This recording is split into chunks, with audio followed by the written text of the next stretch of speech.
Hello, my name is Ovanes Janaida and I'm enormously pleased to present you my personal project called LAC Medical Center thanks to this great initiative.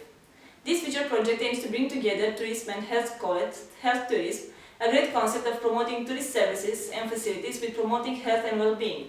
LA Medical Center is a very complex project which will be unique in all the world through its design and architecture.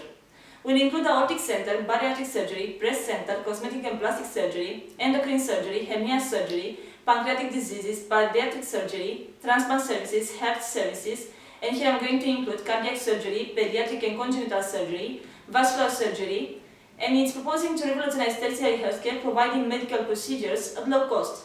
The LAC Medical Center will offer specialized fellowship training in cardiology, oncology, and plastic surgery. It will recruit outstanding faculty from around the world, including returning Chileans who have been studying and practicing abroad.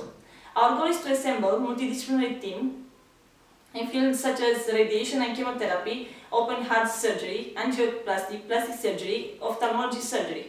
This project aims to bring to economic growth best surgeons, patients from all over the world, and to promote Chileans tourism, which will be very great idea seeing the amazing beauty of this country. At the end, I would like to thank you for your time and attention.